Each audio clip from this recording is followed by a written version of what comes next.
Oi, pessoal, bom dia. Vocês me ouvem bem?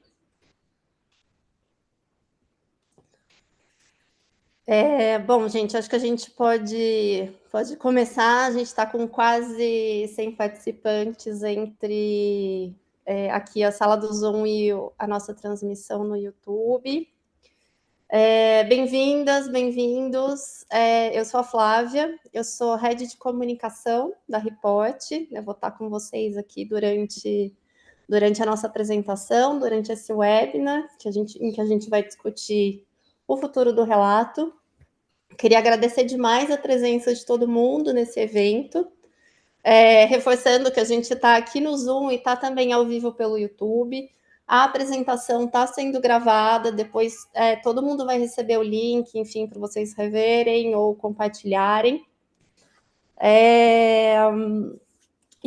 Enfim, somos quase 100 pessoas aqui agora e a gente considera que é um momento muito oportuno para a gente falar sobre como a gente vai seguir relatando no futuro, né? A gente tem vivenciado aí nos últimos anos uma aceleração do estabelecimento das novas normas, novas regulamentações, novos frames, novos standards.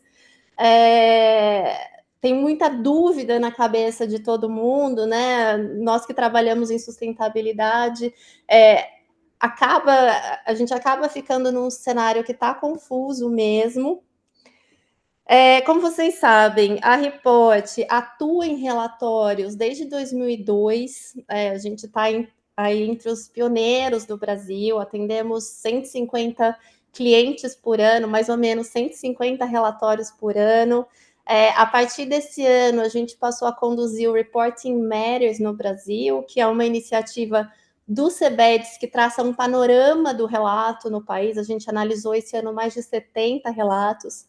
Então, é um tema em que a gente está muito imerso já há muito tempo.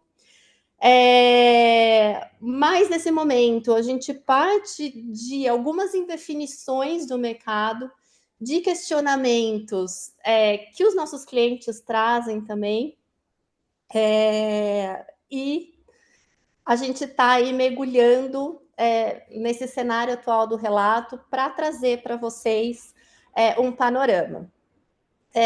Vale dizer que a gente sabe que os próximos anos vão ser de aprendizado para vocês das empresas, para os próprios reguladores, para nós das consultorias, e a gente vem nas nossas comunicações trazendo conteúdo sobre o assunto, traduzindo tudo que a gente estuda, e esse evento faz parte desse esforço, enfim, para compartilhar tudo que a gente tem aprendido, apontar recomendações, orientar, e para a gente aprender junto também, claro.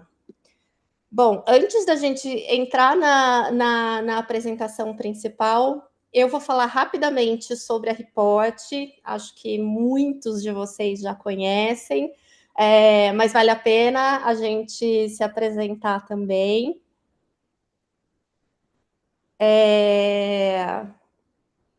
Tá rodando a apresentação, gente, certinha? Ok.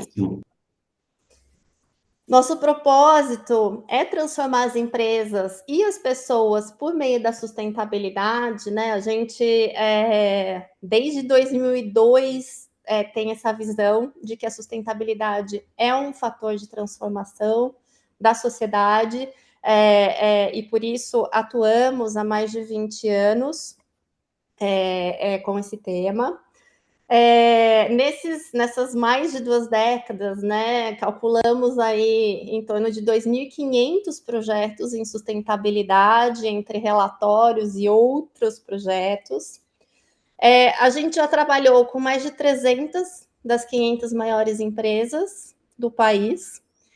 E hoje somos quase 130 profissionais, incluindo aí consultores de sustentabilidade, jornalistas, designers, profissionais de tecnologia, gestores de projetos, enfim, a gente tem um time multidisciplinar para atender os nossos clientes.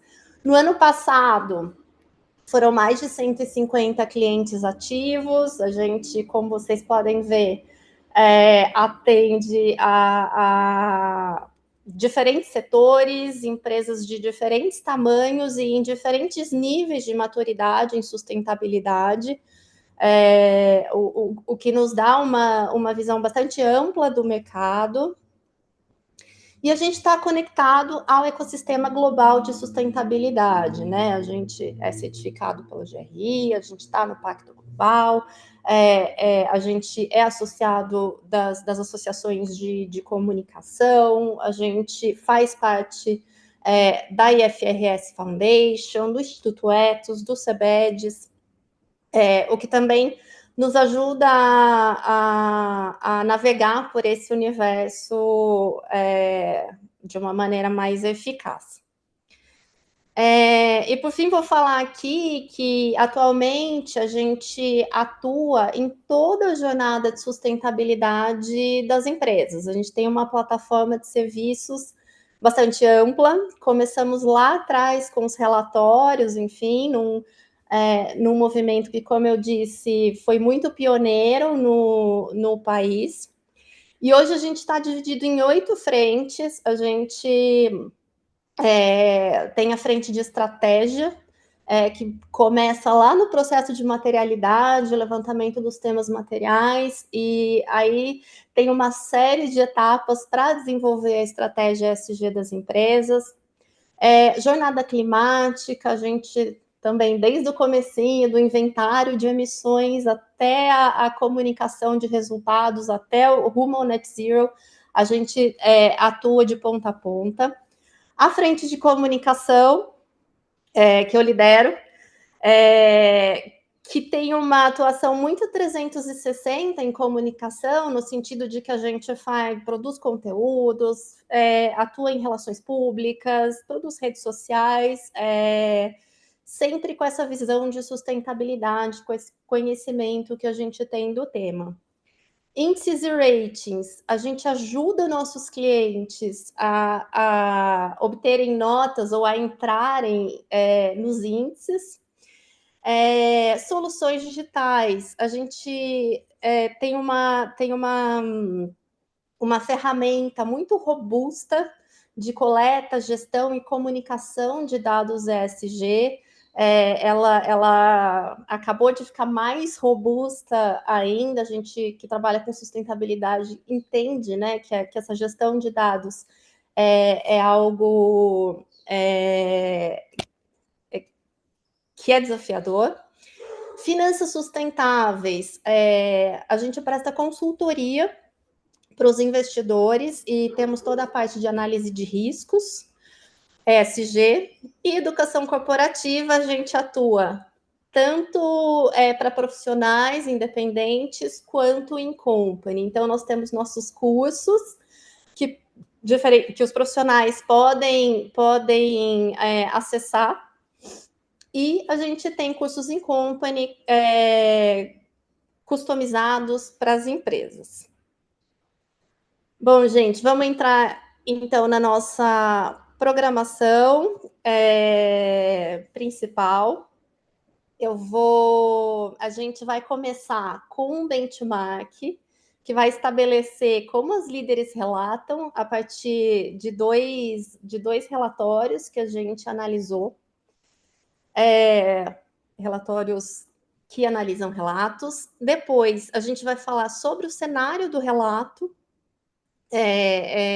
trazer um panorama sobre isso, os principais standards e frameworks. Em seguida, as recomendações da report, o que as empresas devem fazer, qual que é a nossa recomendação. E no final a gente vai ter perguntas e respostas. Eu vou pedir para vocês deixarem as perguntas no chat. A gente vai selecionando as que não forem respondidas. A gente se compromete em enviar um Q&A depois para todo mundo que estava aqui. Talvez a gente não consiga responder todas. E acho que é isso, gente. Boa apresentação para todo mundo. Vou passar a bola para a Raquel, vou pedir para ela se apresentar. É com você. Obrigada, Flavinha. Bom dia a todos. Prazer estar aqui hoje. Me chamo Raquel, trabalho com sustentabilidade há 10 anos, estou na Report desde 2020. Aqui na Report hoje eu atuo como head da área de consultoria dentro da frente de relato e também das frentes de soluções digitais, jornada climáticas e índices e ratings.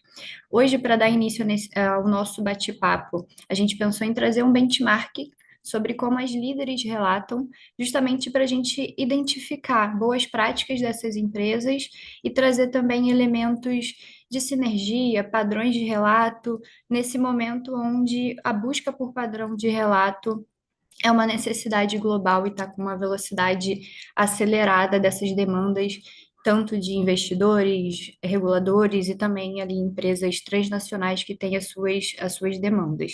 Então, no próximo slide, como a Flavinha comentou, se puder passar, Flavinha, a gente trouxe duas amostras. Então, a primeira é do anuário que a Globescan toca, foi o Sustainability Leaders de 2023, e o Reporting Matters, aqui a gente está considerando do Conselho Empresarial Mundial, também o resultado de 2023.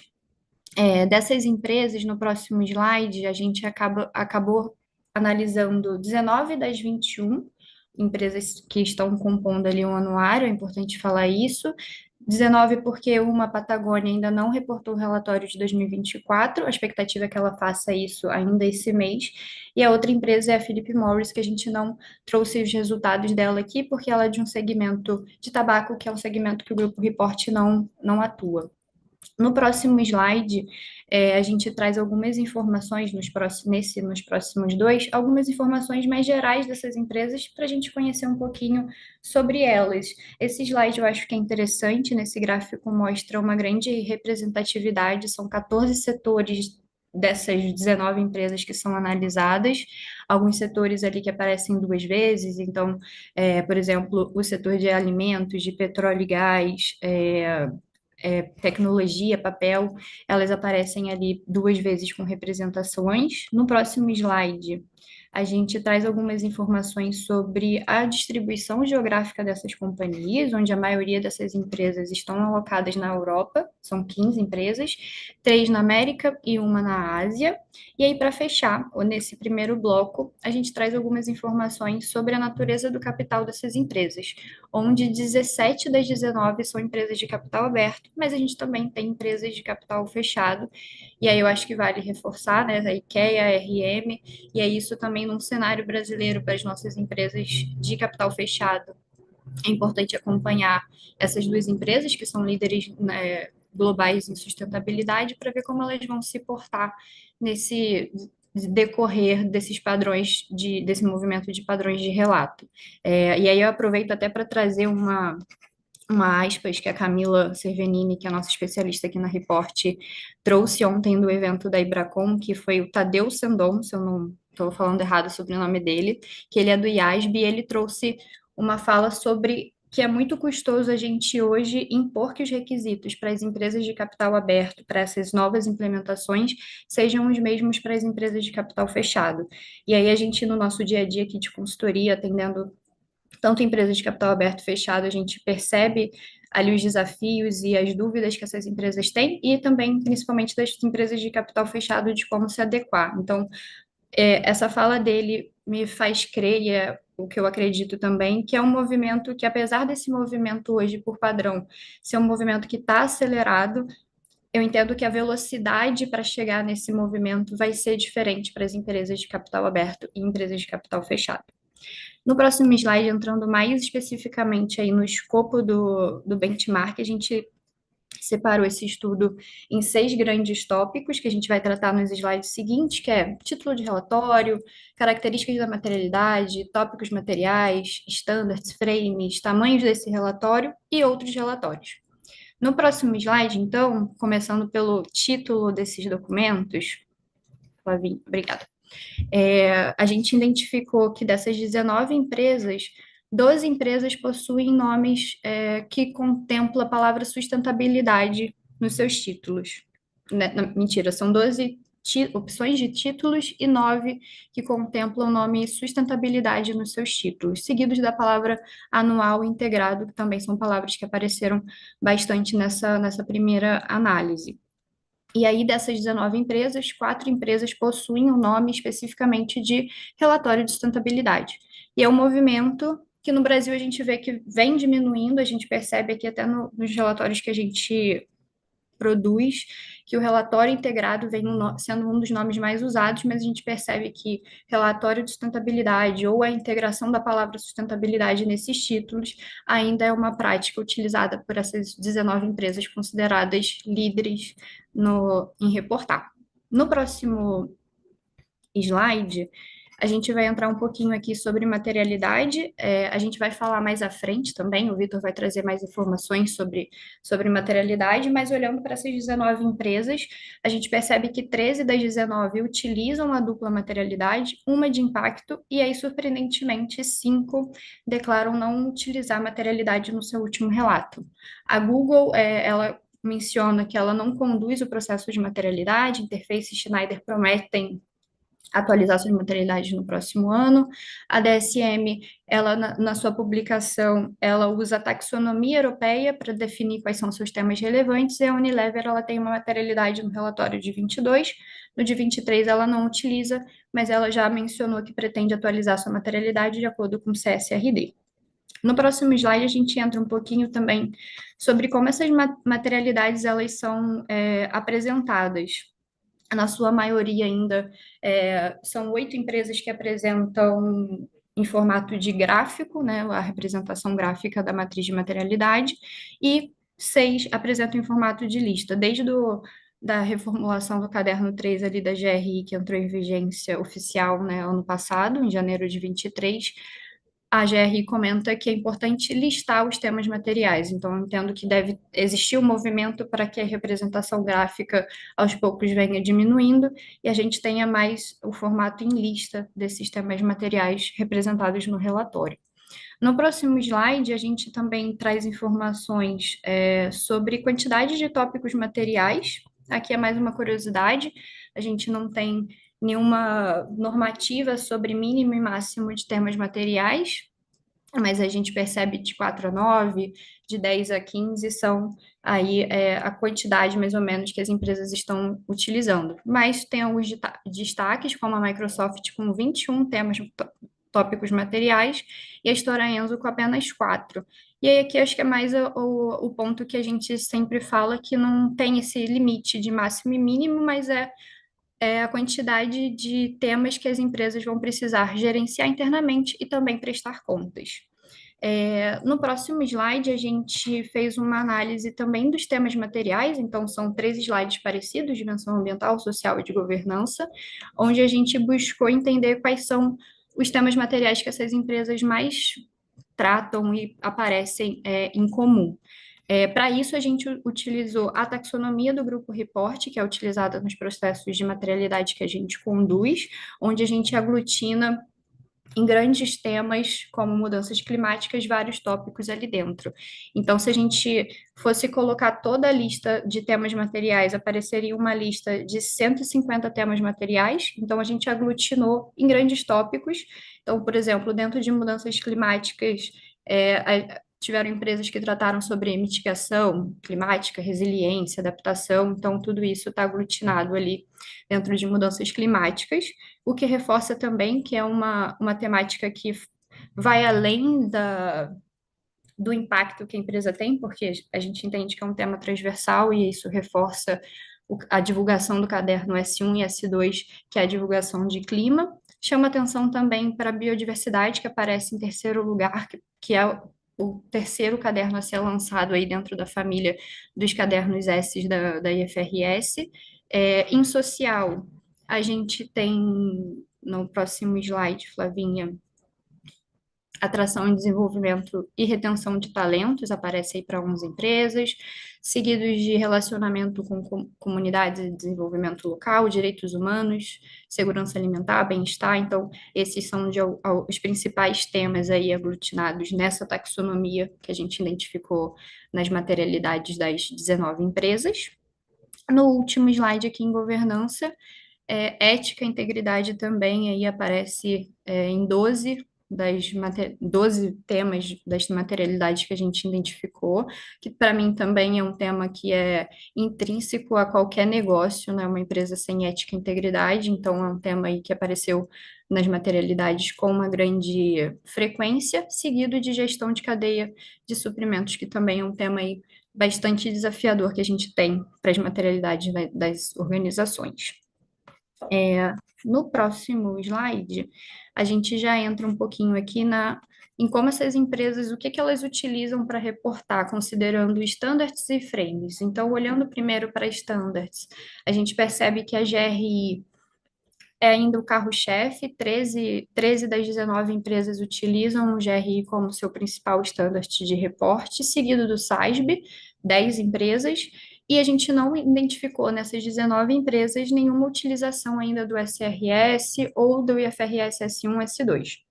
A gente coloca apenas um disclaimer para a Enel, que no seu relatório de sustentabilidade, ela publicou uma tabela de interoperabilidade do SRS com a GRI. E aí, ali, os nomezinhos grifados, é só para fazer uma menção, por exemplo, o Google só usa SASB, EDP e Microsoft, por exemplo, só usam GRI. A Enel, por exemplo, usa GRI e SASB na sua confecção ali do relatório.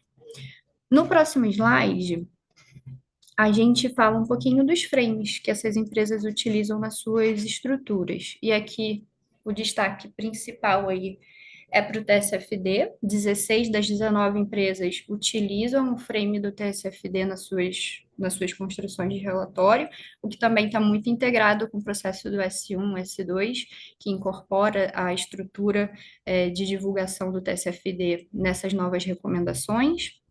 Taxonomia europeia usada por 8 e relato integrado por 5 e TNFD por 2. O TNFD, vale destacar que o time fez uma busca sobre essas empresas, então tem 2 empresas que já reportaram, mas tem uma série de outras que são as early adopters, né, que o TNFD chama, que são empresas que se comprometeram em 24 e 25 já utilizarem os padrões do TNFD no report. Então, esse ano fiscal 23 ali, 2 empresas utilizaram, mas a gente tem IKEA, Enel, DSM, são empresas que já expressaram publicamente que vão reportar também o TNFD, e aí isso reforça o caderno, provavelmente S3 da IFRS, e já uma construção aí dessas práticas de relato utilizando esse frame do TNFD focado em biodiversidade. No próximo slide, mudando um pouquinho de assunto e já chegando na reta final aqui da minha fala, a gente trouxe também sobre tamanho de relatório, do relatório principal. E aí vocês vão perceber no gráfico que as barrinhas com azul mais escuro são relatórios que têm a demonstração financeira incluída e os mais clarinhos que são só a peça de relatório sem informações financeiras.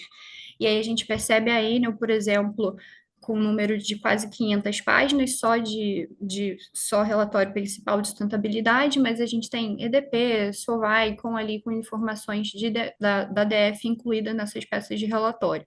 A gente percebe, acho que são cerca de 8 empresas com mais de 200 páginas de relatório. Aí a gente esbarra no que a gente discute bastante, que é o princípio da concisão, dos princípios ali do relato integrado também. Então a gente percebe, né, apesar de algumas empresas publicarem com as DFs, a gente também tem alguns casos que a gente esbarra no princípio ali da concisão, de ter um relato que consegue integrar nesse contexto informações de estratégia, governança, e não traz ali informações que não sejam que sejam menos relevantes para se colocar nessas peças. Nesse slide também é possível identificar que já existe o movimento de outras empresas que acho que 1, 2, 3, 4, 6 empresas mais ou menos usam já essas peças de relatório com a DF inclusa, o que já é um movimento pedido ali pela IFRS de divulgar essas informações numa tempestividade igual, financeira e não financeira, então algumas empresas já estão fazendo esse movimento. No próximo slide, que é uma das informações que eu mais gosto, e foi uma surpresa também, desde que a gente começou a ficar mais atento como essas líderes globais estão reportando é a utilização de relatórios temáticos. As empresas, além da sua peça principal de relatório de sustentabilidade, elas publicam relatórios complementares. Então, 15 das 19 empresas, elas utilizam relatórios complementares ao seu relatório principal. No próximo slide, e aí isso é legal porque tanto relatórios temáticos ou centrais de indicadores, elas podem ser esse canal para trazer informações mais específicas. No próximo slide, a gente mostra ali quais são os relatórios específicos, temáticos, que essas empresas utilizam segregado da peça principal. Então, clima, com 8 relatórios sendo utilizados de maneira separada. Sumário GRI também é uma prática de algumas empresas publicar separado da peça do relatório. Relatórios específicos de biodiversidade, ODS, caderno de indicadores, enfim. E aí eu acho que o que vale frisar aqui, por exemplo, é que clima são 8 relatórios dessas 19 empresas que publicam, e na sua maioria são relatórios que respondem ao TSFD. Então, tem a peça específica de relatório de sustentabilidade e um relatório de clima utilizando o frame do TSFD para fazer a sua estrutura. Por fim, então, aqui só trazendo um mini resumo dos principais achados que a gente trouxe, que a gente achou dentre essas líderes, é que sustentabilidade continua a fazer parte da maior parte aí da maioria dos títulos do relatório, diferente que a gente vê um pouquinho do movimento do Brasil, mas a gente reforça que as líderes trazem esse nome em seus títulos. A dupla materialidade utilizada por quase todas as empresas como metodologia para definir seus tópicos materiais, GRI seguido ali do SASB como o principal standard adotado, TSFD, o frame disparado com maior adesão, e tamanho do relatório é um pouco variado, lembrando que tem aí a inclusão das DFs, o que também traz aí já esse pedido da IFRS dessas publicações acontecerem em conjunto, e, por fim, a maior parte das empresas publica relatórios temáticos específicos, principalmente com foco em clima. Então, acho que era isso que a gente buscou trazer aqui, esses achados, e trazer características similares entre essas empresas que possam ajudar aí a gente a entender como o mercado, de maneira geral, vem buscando padrões de relato. Acho que o Guto agora segue, obrigada, e aí a gente vai se falando aí ao longo do evento. Bom dia, pessoal. Me ouvem bem? Sim. Bom dia a todas e todos. Obrigado pela presença aqui, né? Vou me apresentar rapidinho para depois começar a fala. Meu nome é José Augusto, mas todo mundo me conhece como Guto. Eu estou na Report desde 2011. Atualmente eu sou gerente de educação corporativa, então cuido da nossa frente de educação, né, que a Flávia apresentou lá no comecinho. E vou falar um pouquinho sobre o cenário de relato, né, para a gente entender o cenário de normas, de frames e de regulamentações que a gente tem no momento. Deixa eu passar, Flávia. A gente vai, de partida, né, falar de 4 blocos de informações. Para muitos aqui talvez seja muito mostrar o que temos de novo. A gente vai falar um pouquinho de GRI, que é ainda, né, uma norma hegemônica, digamos assim, dentro dos relatórios de sustentabilidade. Vamos falar dos diferentes recursos da FRS, o que temos de novidade. Vamos falar um pouquinho sobre o trabalho, né, do EFRAG, a publicação das normas SRS, né, para a Comunidade Europeia, e vamos finalizar com algumas outras iniciativas que vêm acontecendo. A tônica aqui, pessoal, é basicamente a gente pensar no que temos de novo e quais complexidades vão sendo incorporadas dentro do ecossistema de relatórios, levando em conta que a Report atende, né, empresas que buscam diferentes práticas de divulgação de resultado, a partir de diferentes projetos, a partir de diferentes relatos, sempre tentando ao mesmo tempo atender, né, alguns grupos de stakeholders. Então a gente vai tocar muito nesse ponto. Depois a gente vai ter também um bloco de recomendações justamente para explorar esse ponto mais a fundo. Pode passar, pô.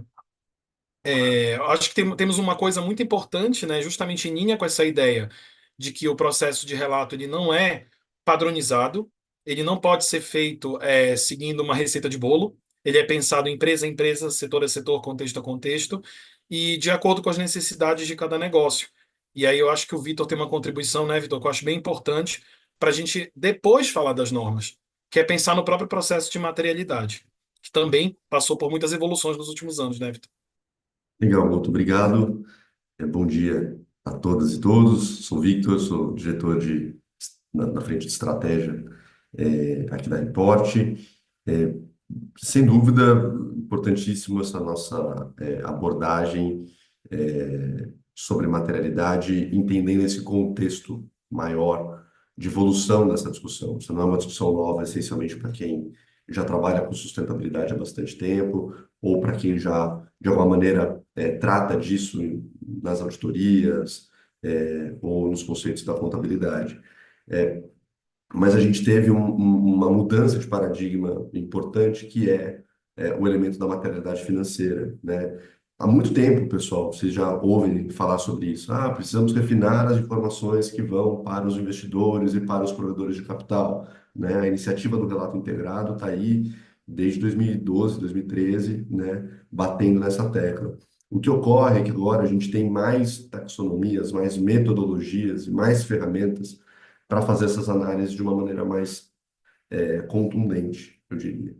E para análise de impacto financeiro, de materialidade financeira, eu vou explicar isso um pouco melhor, mas é importante que a gente incorpore nesse processo de definição de temas materiais, nesse exercício de materialidade, uma atenção especial à análise de riscos que nós estamos fazendo sobre aspectos ESG, sobre aspectos que tocam aí a sustentabilidade do negócio.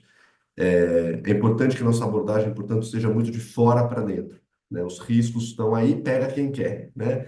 Então, a gente precisa ter uma abordagem nessa análise de risco cada vez mais robusta. E é isso que as empresas, a gente tem visto aqui, têm tido dificuldade um pouco de fazer, né?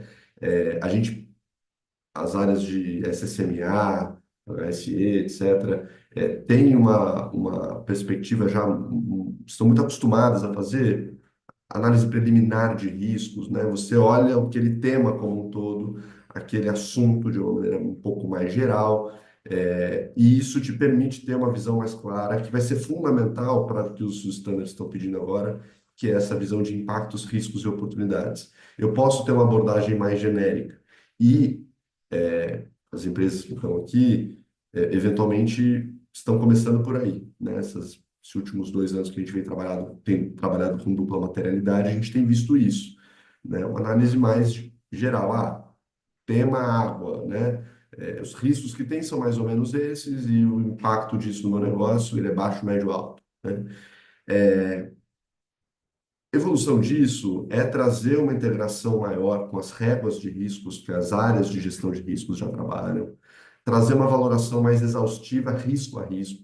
Então, dentro de água, quais são os riscos que eu tenho, qual é a probabilidade desse risco ocorrer, me afetar, e qual é o impacto financeiro que esse risco traz para o meu bolso. E aí, risco não pode ser o risco de eu não fazer alguma coisa, isso é interno, né? Isso tem que ser avaliado pela probabilidade. Meu nível de gerenciamento sobre o risco vai dizer se ele é mais provável que ocorra ou menos provável que ocorra.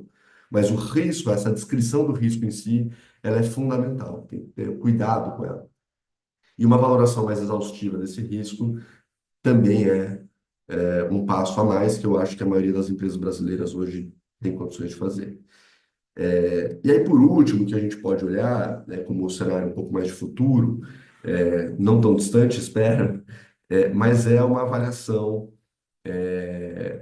mais detalhada mesmo de cada risco. E aí, muitos dos colegas das empresas que a gente trabalha e vocês aqui devem estar trabalhando, especialmente no tema de mudanças climáticas, olhando numa perspectiva,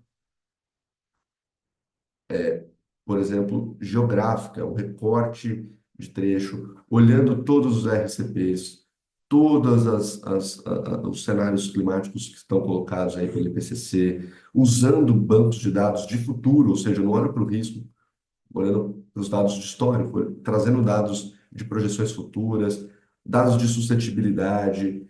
A análise de riscos climáticos ela é ótima como exemplo aqui, né? Esse trabalho é um trabalho novo, né? Um trabalho que não é um trabalho de relatório, né? Mas é importante que a gente tenha, para os temas ESG, tá, a capacidade de incorporar cada vez mais essa análise detalhada sobre os temas ambientais, sociais de governança para alimentar a minha dupla materialidade. Tá? Então, não faz sentido eu falar, clima, alto, baixo, médio, alto. Não, né? Não é mudança. Eu tenho uma análise de risco super aprofundada aqui, eu preciso trazer ela para dentro do meu processo de dupla materialidade. Projetem esse mesmo nível de detalhamento para um tema como diversidade e inclusão, um tema de direitos humanos, o tema de condições de trabalho na cadeia, para temas ESG como um todo. Sempre, de novo, numa perspectiva externa, de fora para dentro. Tá? E aí, Flávio, acho que pode passar para que eu possa também aqui concluir. Seria muito. Você já tem visto talvez alguns desenhos parecidos com esse em alguns standards. A EFRAG fez uma publicação disso, e etc. A gente consolidou aqui para ficar no material para vocês, para explicar muito bem isso o que a dupla materialidade nos convida a analisar, né?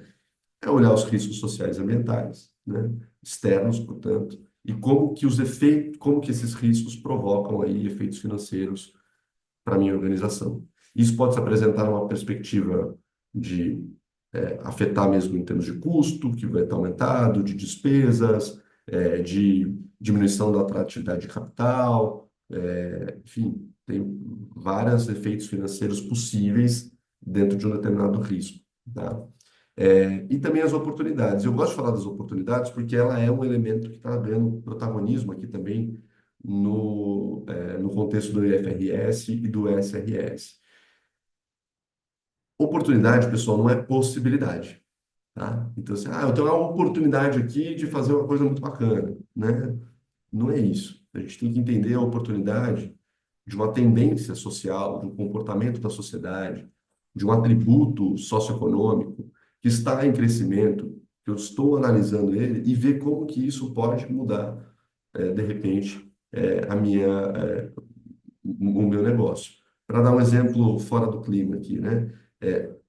Se eu tenho uma tendência de envelhecimento da população, eu sou uma empresa de seguro, como é que isso vai afetar? Se, por um lado, eu posso ter um custo de prêmio maior sinistralidade no seguro de saúde, por exemplo, ao mesmo tempo eu posso ter a oportunidade de maior capacidade de captura, né, de não segurados, de pessoas que estão hoje desassistidas, né? Num tema ambiental, se eu tenho maior, por exemplo, o exemplo da Rússia, né, que o pessoal fala, a Rússia vai ter uma área agricultável enorme com mudança climática, né? Com o aquecimento global, né? Isso é uma projeção de oportunidade de algo que toca diretamente, né, a organização para que a gente vislumbre isso com um efeito financeiro contundente, né? São essas oportunidades que têm que ser trazidas para cá, tá? Não é só oportunidades de mapeamento aleatório, tem que ter critério para definir as oportunidades. E obviamente, isso vai, com bastante critério, permitir que você traga um viés de mercado, responda ao IFRS, entenda quais são os temas mais candentes, né, ligados a esses riscos e oportunidades, para que você possa reportar nas bases do IFRS. Por outro lado, a nossa tradição de relatórios aqui no Brasil, principalmente, é muito preocupado com os efeitos, as externalidades, né, os impactos que as organizações geram inerentes aí às suas operações e aos seus relacionamentos, né? E esses são impactos que são sensíveis aí tanto do ponto de vista positivo ou negativo, certo? Na sociedade, no ambiente. E a gente sempre é engraçado isso, né? A Report, estou aqui há 13 anos. Eu lembro muito das discussões que a gente fazia 10 anos atrás, de que a gente não conseguia fazer uma valoração de impacto, né? Valorar impacto é uma coisa muito difícil, muito densa, e que as empresas vão aprendendo a fazer e vão melhorando isso.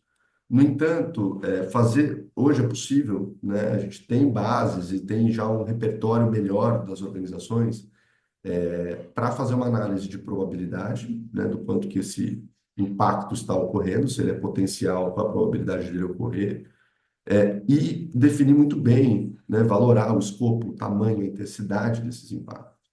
Isso permite que a gente seja um pouco mais concreto, um pouco mais preciso na avaliação de temas materiais, né? Então, se eu estou falando de um tema água, eu não vou mais falar em água, eu vou falar de água, eu não preciso falar de tudo sobre água, eu vou falar dos impactos que são mais intensos, mais prováveis, né? Ou seja, que têm maior severidade e probabilidade de ocorrência, certo? Então, eu vou falar de água, vou falar de, sei lá, o impacto que eu gero é a escassez hídrica na comunidade, porque eu tiro muita água aqui desse recurso hídrico.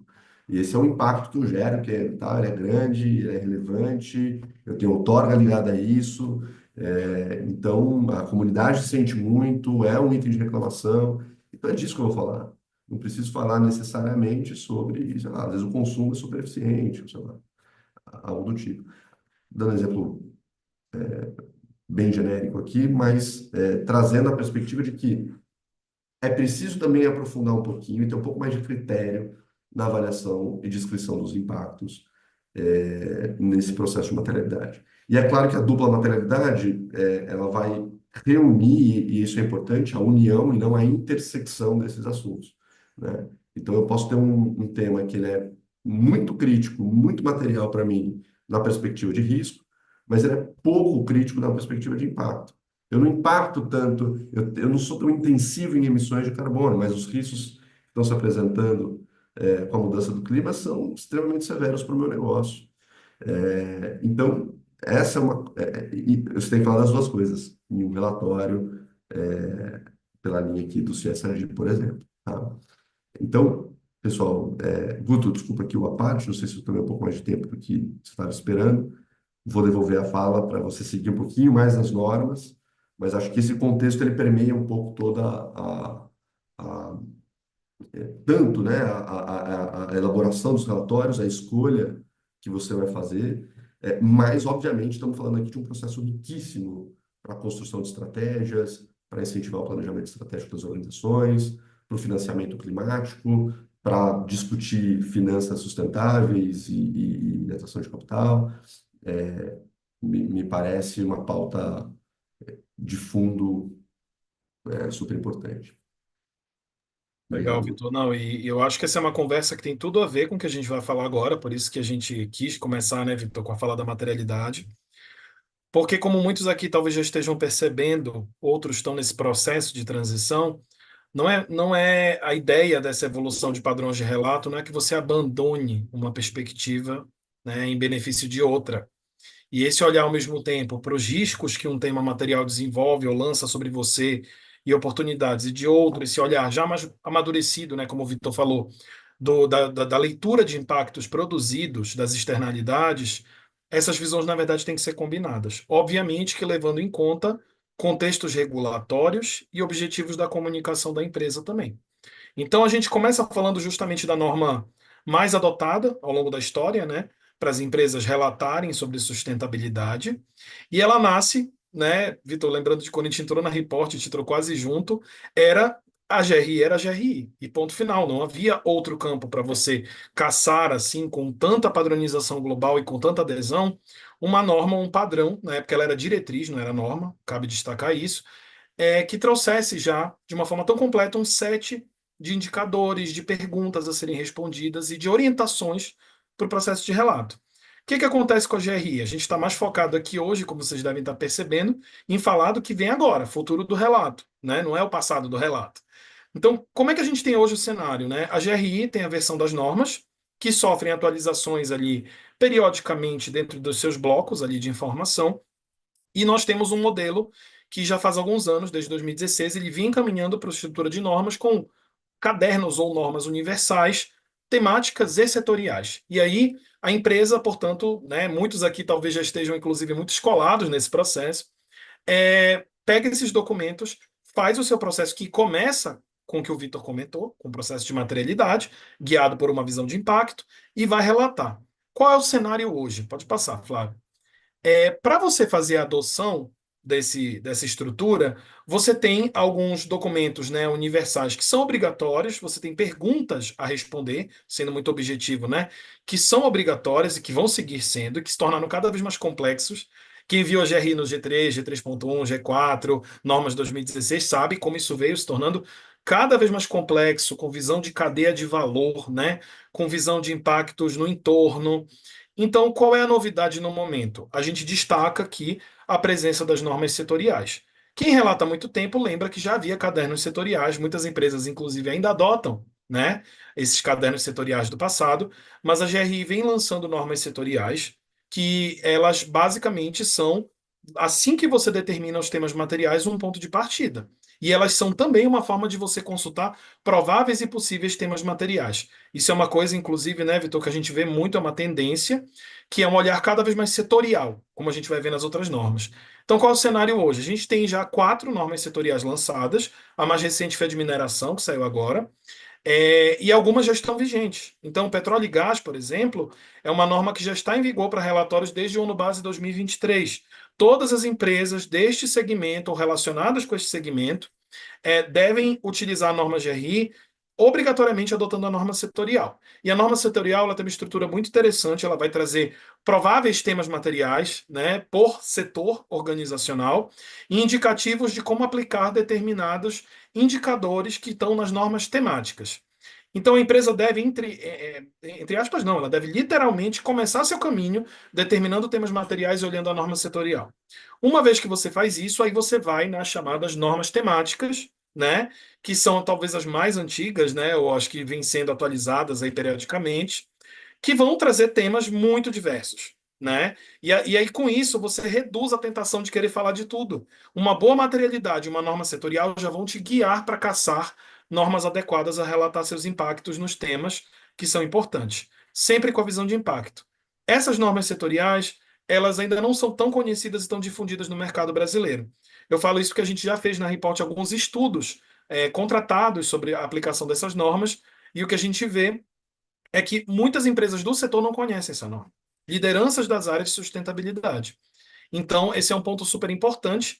Acabou de sair também a tradução do Agropecuária, Aquicultura e Pesca, que, por exemplo, se aplica ao setor de foods, se aplica à cadeia de distribuição de proteína animal, se aplica a empresas de commodities, né? Então, são normas setoriais que se aplicam a um universo muito grande de empresas.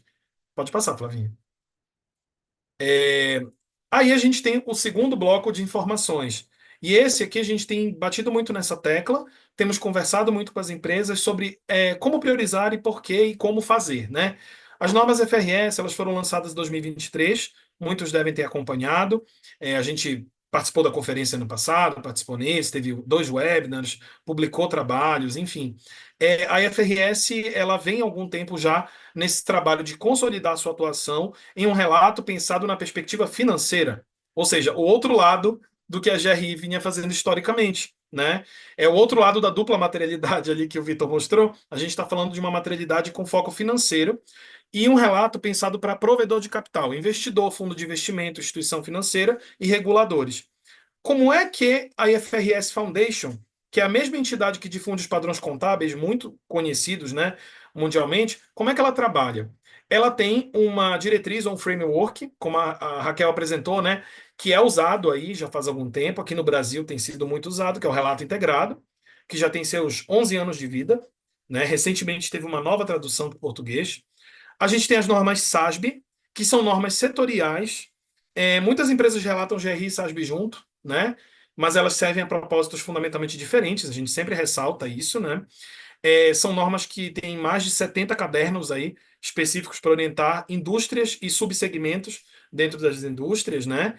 E nós temos as normas S1 e S2, que são o início de um processo da FRS de lançar normas de caráter temático, que devem ser usadas em combinação com o SASB, e o relato integrado continua sendo, e essa é uma fala muito forte da FRS, a base conceitual sobre a qual você faz um bom relatório de criação de valor.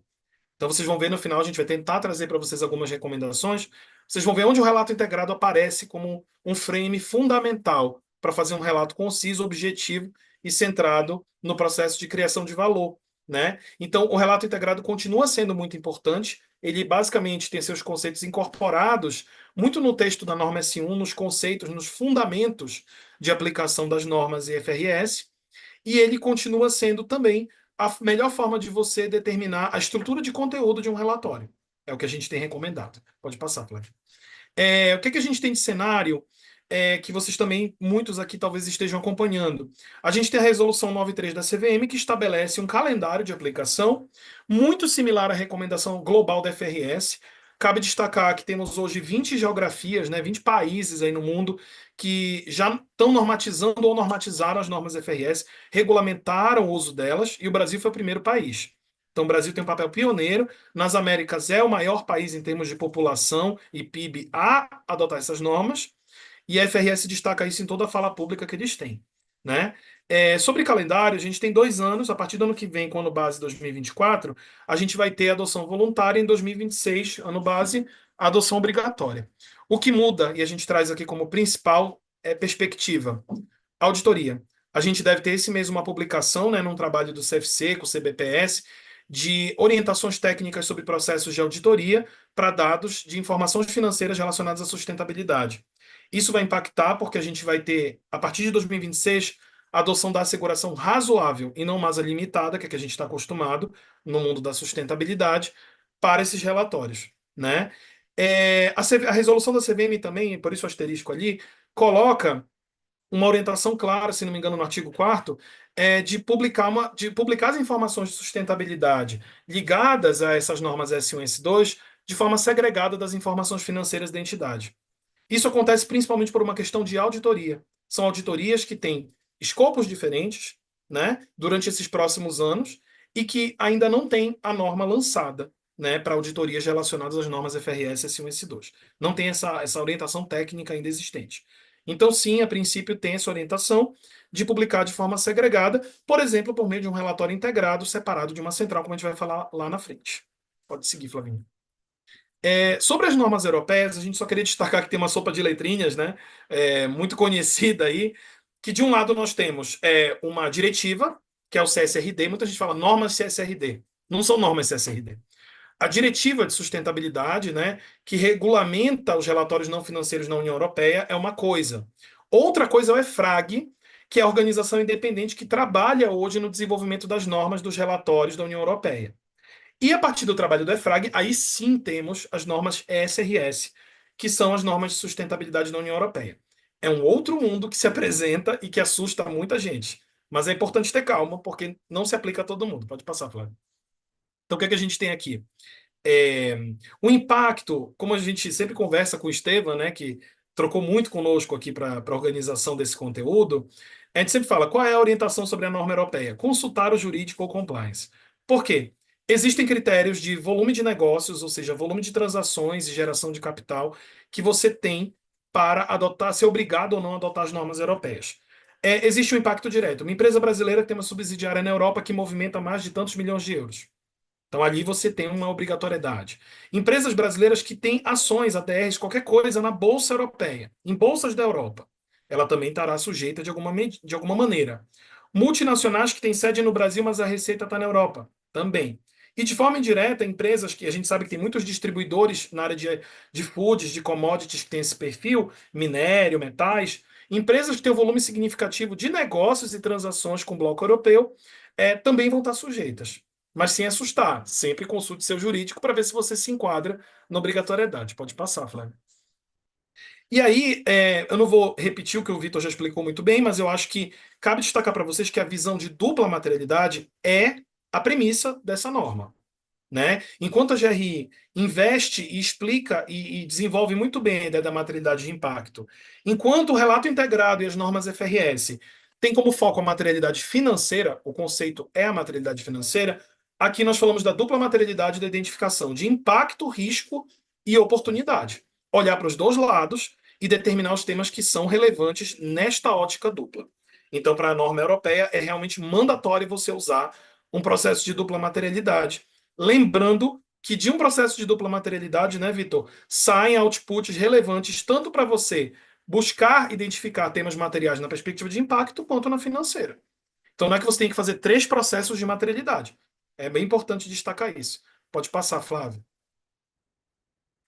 E aí, pessoal, só para destacar, mas de novo, sem querer assustar, a gente tem uma equipe, né, dedicada ao estudo dessas normas aqui na Report, e a partir da análise do documento, você vê que o que parecem ser algumas normas, né, isso se distribui em mais de 1.140 tópicos, data points, que são narrativos, seminarrativos ou quantitativos.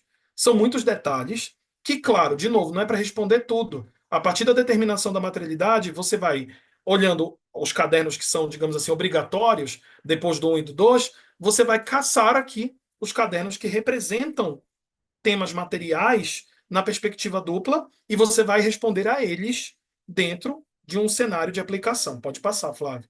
E o cenário de aplicação da norma europeia é bastante duro. Ele traz que você deve, no primeiro ano de base de relato, que é ano que vem, né, com base em 2024, você deve usar informações do GRI. Já existe uma interoperabilidade entre GRI e norma europeia. Você deve usar também FRS. Você não precisa apresentar histórico, né, ou seja, uma tabela com 6 anos de histórico, se você não tinha gestão sobre isso, e usar o que tem. Nos 3 primeiros anos de aplicação, você vai ter que explicar os dados que envolvem sua cadeia de valor também, não só sua operação direta, e dizer o que está fazendo para melhorar o relato dessas informações. E a partir do 4º ano base de divulgação, não tem saída, tem que divulgar de maneira completa. Então, para empresas europeias, listadas na Europa, com volume de negócio na Europa, esse é o horizonte para o qual você vai se preparar, né? Pode passar, Flávio. E só para destacar aqui bem rapidinho, é importante a gente ressaltar que GRI, né, as normas GRI, SRS e FRS estão sendo postas em diálogo. A gente ainda não tem o fechamento do triângulo com um diálogo mais estruturado, embora exista, entre GRI e FRS. Mas nós já temos documentos sobre interoperabilidade entre GRI e norma europeia, entre normas IFRS e norma europeia. E GRI e FRS já tem colaborações para o desenvolvimento de alguns documentos, né? Então, destacando aqui, a gente também tem, né, Raquel, no ponto de vista climático, uma coisa muito bacana, que é a norma S2, eu não destaquei isso tanto, mas ela incorpora os enunciados do TCFD, que, como a gente viu, é super adotado globalmente. A Raquel mostrou isso no Bench, né? E a norma S2 também tem os seus enunciados ou as suas questões dentro do questionário do CDP, porque a S2 é uma norma centrada em questões climáticas. E existe um MOU hoje estabelecido entre a FRS Foundation e o GHG Protocol, que é a base para muitas empresas, né, estruturarem metodologias de coleta, gestão de dados de emissões, para que elas duas sempre estejam alinhadas. Ou seja, GHG Protocol muda alguma coisa no documento dele, ele tem que comunicar antecipadamente a FRS Foundation e ela atualiza no documento dela também. Isso vai facilitar para que o relato não seja uma grande constelação de informações que você tem que repetir a coleta, gente. Na verdade, a ideia é que haja mais interoperabilidade, e essa é a palavra do momento quando a gente pensa nessas normas. Não criar novos documentos, não criar monstros com 700 páginas, e sim buscar interoperabilidade e conectividade da informação. Pode passar, Flávio. E aí a gente vai para as recomendações, né? Não sei se eu me alonguei muito aqui, mas a gente vai ser bem objetivo nesse ponto. Que são recomendações porque a gente entende que a Report, né, como a Flávia falou lá no começo, tem uma história que é mais longa do que a de todos nós que estamos aqui falando para vocês. É uma história de parceria com muitas empresas, empresas que vão, que vêm, que a gente atende. Eu mesmo já fiz relatório para uma empresa lá em 2012, 2019 e volta. Enfim, a gente tem, né, empresas que estão há 20 anos com a Report, né? Então a gente vê nesse processo que é muito importante que a gente seja propositivo. A gente não pode ficar simplesmente passivamente esperando a empresa vir para a gente dizer: eu quero fazer um relatório GRI, FRS, SASB, TCFD, CDP, norma europeia e relato integrado com 70 páginas sem central de indicador. A gente sabe que esse é um desafio porque muitas empresas têm a demanda de todos esses públicos. Então a gente precisa entender as necessidades e propor coisas que sejam factíveis, coerentes, né? E que não gerem um trabalho desnecessário. É muito importante a fala que a Raquel trouxe, que a Camila Cervenini trouxe, né, no nosso lá, grupo de discussão, porque a gente tem participado, todo mundo, de muitos eventos, e essa é uma fala importante. A gente não pode tornar tão custoso esse processo que ele seja assustador e que ele seja mais um problema. Na verdade, ele tem que ser, como o Vitor falou, um insumo para a estratégia da empresa, trazer benefícios para a empresa no sentido de entender melhor seu negócio, entender onde o calo aperta, entender as suas redes de relacionamento, enfim. Então, a gente vai apresentar para vocês algumas recomendações olhando para essa constelação de normas e padrões. Fala, Flávio. Então, alguns pontos que podem direcionar o relato, né? A gente sabe que tem muita coisa aqui. Sobre tempestividade, por exemplo. Cada vez mais essas normas, e a norma FRS no Brasil é a grande questão, estabelecem que em algum momento, leia-se no base 2026, o lançamento dos relatórios que trazem dados de sustentabilidade precisarão acontecer junto com as DFs. Isso causa arrepios tanto nas empresas, nas áreas de RI e de sustentabilidade, quanto causa arrepios na rede de fornecedores especialistas, né? Então, como é que a gente tem que fazer? Antecipar ciclo de relato e estabelecer um processo praticamente contínuo de coleta e gestão das informações. Fala aí, Vitor. Só um comentário, um exemplo sobre isso. A gente fez um benchmark, recente sobre governança, sustentabilidade e tal, com alguns dos nossos parceiros, clientes. E uma boa prática que eu percebi nas empresas mais maduras é atrelar um pouco mais essa governança dos dados de sustentabilidade à tesouraria. Então, quando a tesouraria vai levar a conselho as informações financeiras, já há um depara, né, de qual o número de faturamento ou até mesmo dados operacionais, quais são os indicadores de sustentabilidade que precisam ser apresentados juntos nesses momentos. E quando você abarca isso, deixando essa responsabilidade de apresentação com a área de tesouraria, para levar tudo junto, isso vai criando um trânsito e você vai acostumando, né, que os indicadores financeiros sejam concatenados, né, integrados de fato. E isso vai permitir, né, uma tempestividade melhor de conectar esses dados também com as DFs. Só um comentário aqui, uma boa prática, Guto. Sim, e porque isso envolve uma governança muito forte que precisa, assim, a gente tem ouvido, né? Por exemplo, a gente tem um curso de norma FRS, já fez 8 turmas dele. A gente tem ouvido muito nas interações lá as pessoas das empresas falando isso, dizendo: o grande desafio aqui dentro é colocar em diálogo, né, as áreas de controladoria, finanças, tesouraria RI, com a área de sustentabilidade, SSMA, RH. Então, é o grande desafio, porque o relatório ele sempre teve um dono para um lado ou para o outro. Então, empresas que deixavam com foco mais no relato integrado, né, no relato financeiro, jogavam mais para as áreas próximas disso, no máximo relação com o investidor. E os outros iam para a área de sustentabilidade, de comunicação. Então, cada vez mais vai ter que ter uma governança anual, praticamente, né, Vitor? Contínua, ongoing ali, para assegurar que todo mundo tenha a guarida desses dados, consiga gerenciá-los, tenha conhecimento deles. Né? O rigor da auditoria, que eu destaquei lá atrás, é importante, gente. A gente tem que dominar essas normas de asseguração e a gente, na Report, a gente tem uma interface muito forte com as auditorias, a gente tem estabelecido pontes, buscando essa proximidade de entender e estamos acompanhando as normas e orientações técnicas do CBPS, do Conselho, para a gente conseguir estar a par de tudo. As informações de cadeia de valor, para quem relata GRI, esse desafio já começou lá em 2016, né? Quando ela virou norma. Ela trouxe um monte de pergunta que causou assim um certo escândalo mesmo pela dificuldade de coletar alguns dados, monitorar impacto e tal. Agora, cada vez mais a gente vai precisar, porque todos, se você pega a norma S2, né, Raquel? A norma S2, o que ela pede sobre escopo 3, o que ela pede de gestão de risco e oportunidade olhando para a cadeia de valor sobre clima eu não vou dizer assustador, porque não é uma palavra boa, mas assim, é bastante estimulante. Desafiador, a palavra do momento, é isso. Mas é muito bacana, porque você está incentivando uma reflexão nas organizações com os seus parceiros de negócio. Então, isso é um ponto muito importante, assim. A gente sempre brinca, né, que processo de relato é terapia para a empresa, muitas vezes. E, de fato, vai ser mais ainda. Vai ser um momento de aprendizado muito rico, né? Conectividade é uma questão muito delicada e a gente vai falar disso agora nas recomendações de como publicar.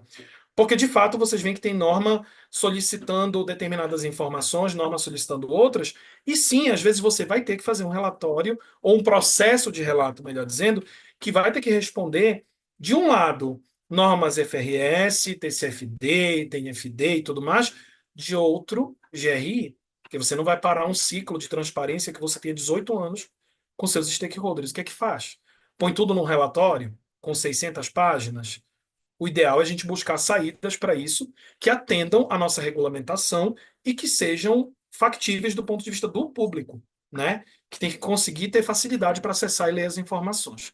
Então, a conectividade, que é um princípio do relato integrado há 11 anos rodando aí, né, maturando, né, dentro do mercado, vai ter que ser uma coisa mais acelerada. E completude, basicamente, é ampliar a sua visão sobre os temas materiais. Tudo que o Vitor falou sobre a perspectiva dupla é importantíssimo aqui. E, claro, incorporar isso de alguma maneira para a estratégia e para a governança da organização. Pode passar, Flávio. Um ponto que a gente traz na sequência aqui é justamente uma recomendação geral que depois a gente vai desdobrar por público. Qual é a recomendação geral que a Report tem feito? E quem recentemente conversou com o pessoal da área de negócios, consultores de negócio da Report, sabe que essa é a recomendação geral. Então, no geral, a gente recomenda um caderno estratégico e um caderno de standards e frames, né? E esse caderno de standards e frames, né, Raquel, tem muito a ver, inclusive, com algumas coisas que a Report oferece para o mercado. Não é necessariamente um PDF ou um book impresso com um monte de informação. Você pode ter centrais, você pode ter databooks, você pode ter, enfim, derivações do relatório central. E o relatório central tem que ser pensado na perspectiva do storytelling e da narrativa. Ou seja, contar de uma forma concisa, estratégica, clara, transparente, o que aconteceu com essa organização nesse ano e quais são as perspectivas. Gente, de novo, basicamente é você pensar no relato integrado. Há 11 anos a gente tem elementos de conteúdo e guiding principles do relato integrado que servem para pensar num relatório exatamente dessa forma. Você descreve o processo da materialidade de forma resumida, traz os indicadores que você considera a chave de apresentar para descrever o desempenho e a estratégia, e você referencia e publica junto, que é o grande desafio, um caderno de standards e frames no qual você sim pode atender uma série de normas e de frames que são importantes para públicos em geral. Agora, é muito importante não esquecer, sempre estar de olho no regulador, no que você tem que atender para você garantir que esses dois documentos tenham periodicidade, escopo, explicações sobre o processo alinhados. A gente fez isso de forma experimental, não com o norma FRS, né, Raquel, Vitor, mas com outras empresas no ano passado, o experimento de fazer essa divulgação. No time exato, ainda é muito difícil, mas você precisa publicar e você precisa trazer clareza. Um grande desafio aqui é o processo de auditoria. Pode passar, Flávio. Que é um desafio, na verdade, para qualquer documento multipeças, né? Para o cenário futuro, a gente tem que pensar no seguinte: de um lado, isso já é histórico, né? Temos um relatório integrado como o direcionador do relatório mais estratégico, pensado sob a ótica da materialidade financeira para investidores e também para atendimento de reguladores que, no momento, cobram isso. É isso que está na norma, né? Isso que está nas resoluções aí, na resolução da CVM. Então, a gente fala de um relatório de 60, 80 páginas, porque, como a Raquel mostrou no bem, a gente tem muita variação, né?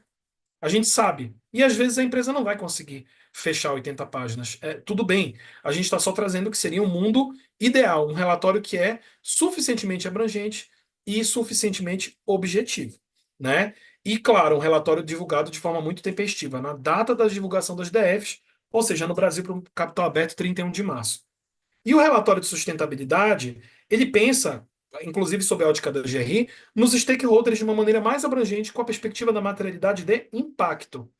Então, esse é um relatório que a gente entende que tem um processo de coleta, de informação, enfim, as diretrizes centrais que a gente deve adotar em normas estão ali na GRI, e a gente fala que o final do primeiro semestre é digamos assim, o bom, né? O ótimo, o perfeito é conseguir trazer isso junto com as demonstrações financeiras, mas isso é uma exceção, né? Isso não é a regra do mercado como um todo.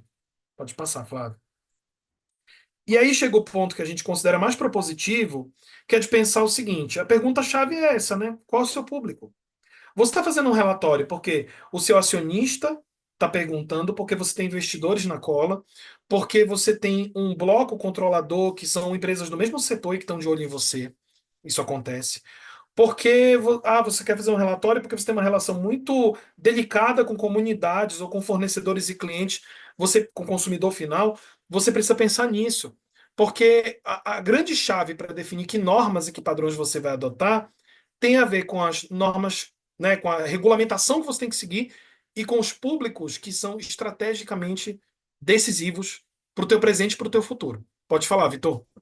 E aí, só contribuindo também, acho que a gente não precisa ser exaustivo aqui também, a gente fez uma tabelinha depois para falar um pouco sobre cada perfil de stakeholder que você quer atender e aí um pouco, né, desse padrão. Mas a Raquel trouxe algo muito importante no nosso benchmarking, que é a questão dos relatórios temáticos, né? Então, um relatório para clima, um relatório, muitas vezes, para falar de advocacy em alguns aspectos, relatório de direitos humanos. Algumas empresas estão adotando essa estratégia para atender, porque o que a gente percebe muitas vezes é que a empresa quer uma bala de prata com o relatório. Eu quero fazer um único relatório que me permita responder a tudo e a todos, em todos os formatos, em todos os frameworks, como o Guto falou ali. Isso é muito irreal. A gente tem 20 anos fazendo relatório para as empresas, a gente sabe que não é assim que funciona. Claro que uma base de dados consolidada, uma coleta única, né, consistente, que te permita ir dando disclosure, né, para algumas, para públicos específicos ou em formatos específicos, essa, sem dúvida, é a melhor prática, né? E não busquem uma bala de prata, né? Claro, um repositório, etc., mas vai ser fundamental uma comunicação mais assertiva, diante das normas, né? As normas pedem muita coisa, os data points, como o Guto falou, 1.140 data points, claro que são bem específicos, tá, gente? Não se assustem. Mas você não vai conseguir deixar isso no formato legal para um público específico ler. Comunidade, dar uma resposta a um fornecedor, a clientes, algo mais marqueteiro para o seu consumidor, entender o que você faz de sustentabilidade. Então, é fundamental essa versatilidade nos formatos. E aí, claro, a tomada de decisão ela começa pelo cumprimento, por compliance, né? Então, quem é o teu regulador, né? Os passos seguintes é pensar, você é de capital aberto ou fechado, né? Você está sujeito a alguma regulamentação por isso? Como é o teu relacionamento com o mercado? O que se espera do ciclo de divulgação de desempenho da empresa do ponto de vista do investidor e do mercado? Você tem uma relação próxima com instituições financeiras, você precisa acessar capital o tempo todo, você tem acionistas que têm ali uma visão de gestão e uma proximidade com a gestão. Enfim, tudo isso pesa na hora de definir, né? Mas assim, de modo geral, a gente vai trazer recomendações que dialogam com essas escolhas. Então, em primeiro lugar, se você está sujeito à regulamentação, nem é uma escolha. Comece por aqui. E a gente fala que se você segue a regulamentação, né? Se você está sujeito ao que tem no Brasil hoje, por exemplo, lei das estatais, resolução 93 da CVM, a gente recomenda um relatório integrado anual. E aí, como é que a gente faz isso? Segue a materialidade financeira, destacando, né, Vitor? Pode ser uma materialidade financeira que você tem como output do processo de dupla materialidade. É muito importante dizer, não vai gastar o dobro do tempo, do dinheiro, do cansaço, de tudo, fazendo 5.000 materialidades o tempo todo.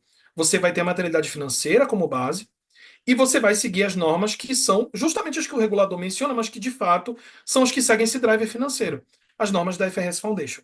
Então você vai usar a estrutura de relato integrado, normas SASB e normas S1 e S2. Ah, mas eu quero também trazer o GRI pelo meu histórico e tal. Ali entra aquela escolha geral. Vamos fazer então uma central de dados, vamos fazer um caderno de indicadores, em que você mantenha o seu ciclo de prestação de contas. Outra coisa, tem um mito já rolando de que você ao relatar esse 1, S2, você não pode usar de forma alguma GRI. Não é exatamente isso. De fato, no corpo da norma não tem menção a GRI. Mas se você vai lá nos documentos de suporte, fala, se você não encontra um indicador que responda adequadamente ao teu tema material, numa ótica financeira, e a GRI por acaso tem este indicador, vai nela. Se o SASB não tiver, você pode caçar outros, CDSB, GRI, por exemplo. Então, essa é a lógica e a tônica. Por isso que a gente fala, esse relatório tem que ser pensado para as normas da FRS Foundation no geral. Num primeiro momento, ele vai ser publicado até a data do formulário de referência, que é o que a nossa resolução 93 permite, ou seja, meados ali de junho. A partir de 2027, né, ou você publica na data que você divulga suas DFs, ou você publica em 31 de março, o que vier primeiro, porque tem empresa que publica DF antes. Tá? A ideia é a gente ter uma publicação própria, importante, separada das DFs, por uma questão de obrigatoriedade de segregação que está na Resolução 93. Agora, regulador europeu, basicamente, a sua saída é usar a norma SRS, e a gente coloca quando, né? Bom, ou consultar o jurídico ou compliance, porque aí, de fato, eles é que vão ter esse controle, e obviamente aí vocês vão desenvolver esse processo de relato com base nessas normas, que, de um modo geral, o funil, né, para você não responder, como o Vitor falou, os 1.100 e tantos data points, é o funil da dupla materialidade. Então, com o tempo, ela vai ser assimilada, como a GRI foi também vista como um bicho de sete cabeças lá no começo, e depois virou uma norma, né, uma norma como qualquer outra. Pode passar, Flávio. Aí a gente tem outras opções aqui, né? Os investidores. O investidor, ele tem um interesse, pensando de novo na materialidade, por isso que a gente começou a conversa com materialidade, que é a ótica financeira e de criação de valor. Então, a gente deve seguir a mesma ideia. Se, o meu relato é centrado no investidor.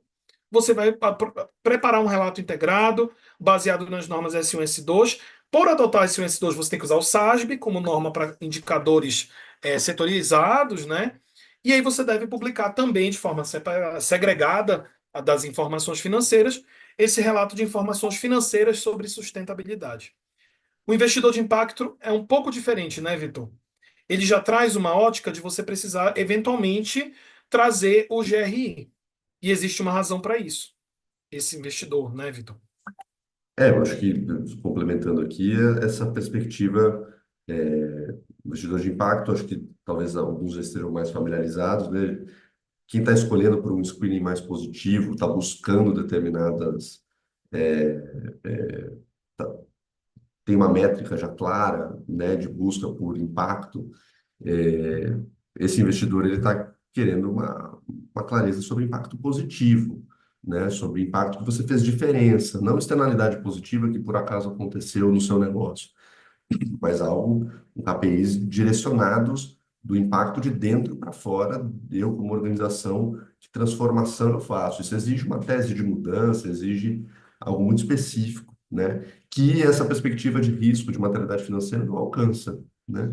Então, para quem tem investidores de impacto ou com um perfil de impacto dentro do seu rol ali de investidores, e quer atender esse público, um relatório mais abrangente, trazendo dupla materialidade, vai atender melhor esse cara, sim. Pessoal, a gente teve a pergunta da Judite aqui, que ela considerou respondida, mas acho que é um gancho para a gente estressar um pouquinho mais esse tema, né? Que ela pergunta: então, a tendência é que tenhamos relatório integrado sem GRI, somente com IFRS e SASB, para ter GRI seria outro relatório? Talvez o Guto e a Raquel queiram falar um pouquinho. Sim. Inclusive, pode passar para a próxima tela, Flávio, porque eu acho que toca nesse ponto, né, Raquel? Porque, de fato, a gente vai ter esse cenário acontecendo. O Brasil, ele tropicalizou o relato integrado, trazendo o relato integrado com GRI, a gente sabe disso. A FRS, a gente tem muitas conversas com a FRS, a gente tem, né, uma relação ali, como a Flávia falou, com a Sustainability Alliance da FRS, e nos diálogos eles ficam até um pouco surpresos, assim, como se fosse uma coisa realmente específica nossa. De fato, a gente mescla essas coisas. Mas cada vez mais está claro, do ponto de vista regulatório e do ponto de vista do que a norma exige, é só ler o corpo da S1 e da S2, que não cita GRI em nenhum momento no corpo geral da norma, fica claro que as empresas estão sendo praticamente empurradas, assim, devagarzinho, a segregar essas informações de alguma maneira. Então, qual é a visão que a gente está trazendo? Vamos recomendar, né, Raquel, que, bom, você quer reportar o GRI, cara, é super válido, você não pode abandonar o GRI. Você tem um rol de públicos e de entidades, instituições, cliente, consumidor final, regulador também, que olham para os teus dados GRI há anos, décadas. Não pode largar isso. Então você tem que botar em algum lugar, né? Exato. Tem que buscar algum lugar. Eu acho que o ponto é sempre a gente responder a pergunta desse slide, qual é o público do nosso relatório, né? Então, quando a gente olha para relatórios de GRI, a gente tem um público específico de questões de impacto, e é muito isso que o Guto falou agora. As informações ali do FRS, que tem os indicadores do SASB para como as métricas a serem utilizadas, são com intuito financeiro. Então, a gente entende que o melhor caminho a seguir nesse momento, né, onde a gente ainda vem discutindo tanto sobre o tema, é a segregação dessas duas peças. E aí você, claro, vai ter né, o princípio da conectividade, basicamente é isso que ele requer, né? Que você tenha, de fato, uma ligação não só dentro do relatório em si, entre os conteúdos dele, mas também entre outras fontes de informação e recursos que a empresa divulga seu desempenho. Então você não pode publicar um databook GRI lá em novembro e o relatório integrado em março, né? Agora, se você é uma empresa que não tem nenhuma obrigatoriedade de cumprir com a resolução da CVM ou com a lei das estatais, que também puxa lá o relato integrado. Você basicamente está de olho nas tendências do mercado e quer fazer um relatório para todos os seus públicos. A gente recomenda que seja um relatório baseado na dupla materialidade e que traga duas peças necessariamente. Um caderno estratégico, pensado com uma narrativa estratégica que idealmente deveria ser baseada nos princípios do relato integrado, né? E um caderno de standards e frames em que você responde com mais detalhe os data points, as informações que você acredita serem importantes. A gente recomenda que o primeiro semestre seja no mínimo, o mínimo aceitável, porque você não pode publicar isso, né, 10 meses depois das DFs. A gente sabe que em primeiros anos de relato é comum, faz parte do processo, mas com o tempo tentar colar o máximo possível com as divulgações financeiras, né? E aí a gente fala, pode ser um relatório de sustentabilidade ou anual. Então, resumidamente, relatório para reguladores, relatório para provedores de capital ou relatórios multi-stakeholder. E a gente traz como visão geral, isso que a Raquel falou, que você publique as informações centrais na peça central de acordo com o teu público. E você traga uma fonte de informação. E isso, como a gente vê, não só no bench que foi apresentado, mas nas empresas líderes em relatos de sustentabilidade no mundo. Aqui no Brasil, as empresas que puxam os movimentos, né? Setor financeiro, setor de cosméticos e higiene pessoal, indústria de base, muitas empresas já estão nesse caminho. Pode passar, Flávio. Acho que a gente agora, né, para fechar, tem alguns outros pontos aqui que vale só mencionar. Então, assim, a gente sabe que tem uma questão sobre clima muito forte, né? A regulamentação sobre clima é uma coisa escancarada no mundo inteiro, mas existem disputas acontecendo, né? E nos Estados Unidos, de acordo com o resultado das eleições e com a discussão jurídica sobre a norma da SEC de divulgação de risco climático, pode haver um impacto para quem tem, enfim, negócios e está sujeito às regulamentações da SEC. Mas, se vingar, como a gente botou aí, não vai ter muito impacto para quem for adotar a norma S2 e o próprio TCFD já, né, se já estiver no rol de divulgações que a empresa adota. Existem muitos casos em que a empresa escolhe, por exemplo, adotar a norma SRS. Por quê? Porque politicamente eu acho bom, que eu tenho muitos clientes europeus que, né, embora eu não esteja sujeito à regulamentação, eu tenho muitos negócios com empresas de lá e os caras podem começar a querer. Tá bom, é uma decisão política da empresa. A gente recomenda que, se for voluntário, num primeiro momento não adote. Siga o que é obrigatório, já tem muita novidade obrigatória, e com o tempo você incorpora. O TNFD, que é o Task Force on Nature Related Financial Disclosures, né, já é um conjunto de orientações para divulgação de biodiversidade e natureza que deve ser adotado, e aí, né, Raquel, acho que é muito importante reforçar com um diagnóstico antes, que você comece a trabalhar para entender, eu já relato GRI sobre isso, eu já faço relatório de outra norma, de outro compromisso sobre isso, beleza, mas vamos ver quais são as perguntas específicas aqui. Assim como o TCFD foi uma novidade enorme, parecia ser só um desdobramento do indicador de clima da GRI, lá, de mudança climática. Era um negócio gigantesco. Então é a mesma lógica aqui, estudar para depois aplicar, né? E cabe destacar que a EFRAG e GRI estão trabalhando juntos aí em um documento específico, estão trabalhando, a FRS está trabalhando nisso também. Então é importante, como a Raquel trouxe no bench, pensar na possibilidade dos relatórios derivados. A gente já tem no Brasil muita empresa fazendo, por obrigatoriedade, os informes de governança. Tem empresa que faz relatório de integridade, só de ética, que é muito bacana também. Tem empresa fazendo relatório TCFD, inclusive com a gente. Tem empresa que vai fazer relatório TNFD, de biodiversidade e natureza. Isso é ótimo e Na, conversa com o que a gente tem falado, né? na indústria têxtil, a gente fez um benchmark recente, inclusive vamos lançar um estudo do setor da moda ainda esse ano, e justamente, Guto, já tem algumas que têm um relato de biodiversidade específico, né? Usando o TNFD como referência.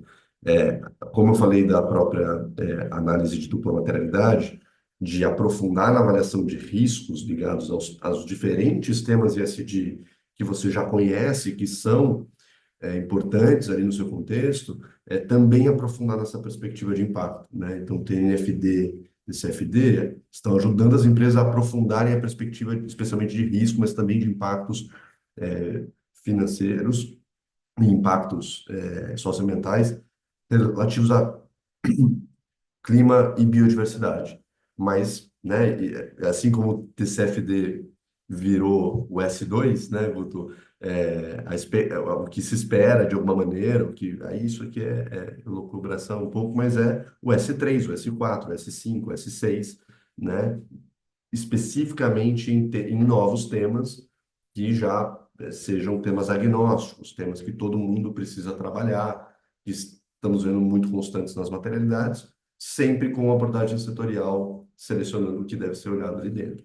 Mas aqui a gente está falando um panorama mais de futuro, mas certamente TNFD se anuncia como um grande tema, né, de biodiversidade, natureza. Sim, até os planos de trabalho da FRS Foundation que ela divulgou na conferência agora esse ano, foi anunciado a questão de cadeia de trabalho, cadeia de trabalhadores, né? Tanto na cadeia de valor quanto na operação própria, e biodiversidade e natureza. São os temas do momento. Direitos humanos vem numa onda seguinte, que eles quiseram segregar, né?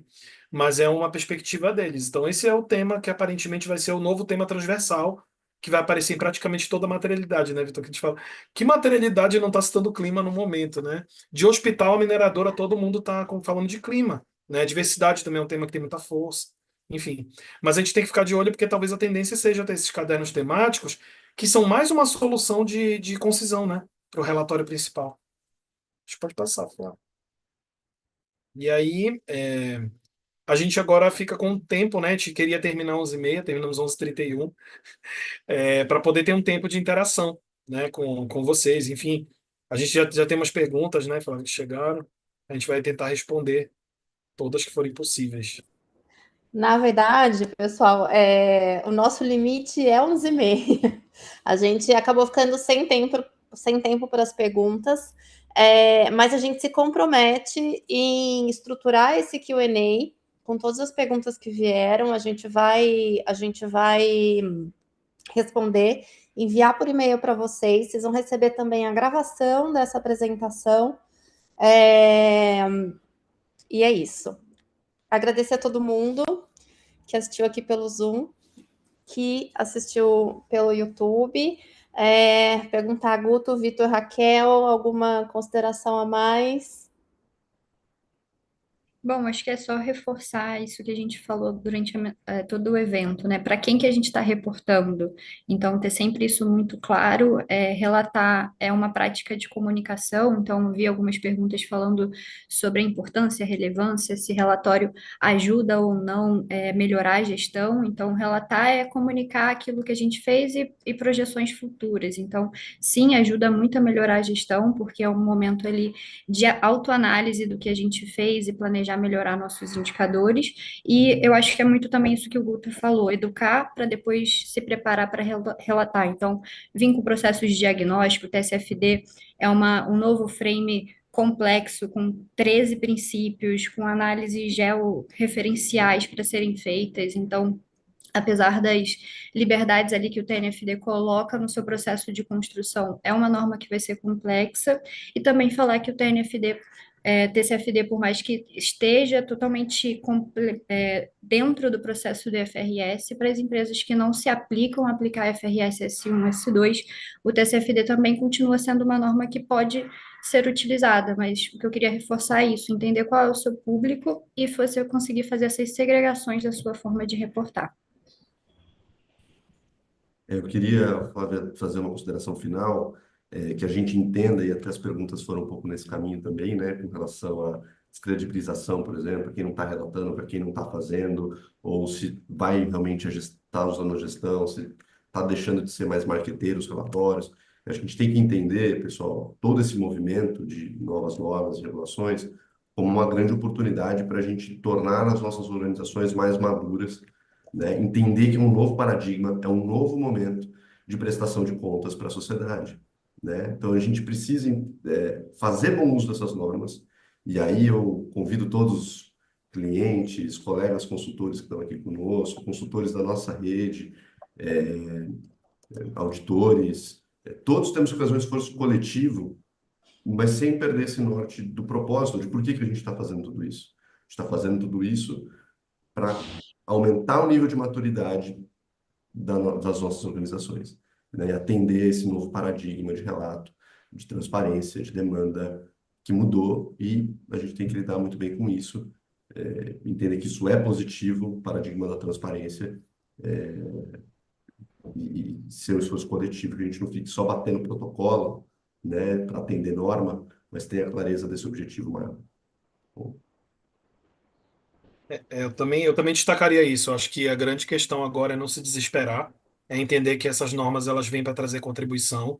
Isso já aconteceu com o relato integrado, né? Já aconteceu com a GRI, já aconteceu com o TCFD. Depois a gente descobre que dá para integrar isso aos processos de comunicação de resultado, dá para levar para planejamento estratégico, para os comitês de sustentabilidade, enfim, que essas normas sejam uma ponte, na verdade, né, entre áreas e atuações da empresa. E claro, a gente sempre acredita que o caminho para, enfim, melhorar nisso é como a Raquel falou, determinar bem a materialidade, definir claramente a quais obrigações você está sujeito e o que públicos têm expectativas sobre você, não só as suas, e a partir disso você vai escolher uma plataforma, um formato, né, ou multiformatos, enfim, adequado para sua organização. E aí só destacar, né, gente, bom, o grupo Report tem um monte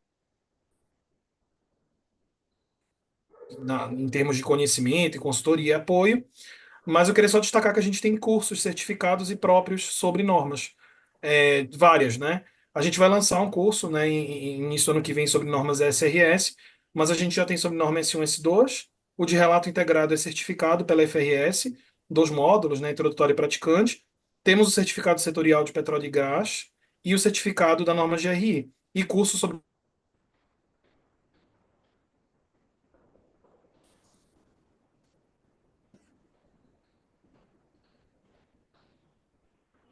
tá vendo? Acho que o Guto caiu, né?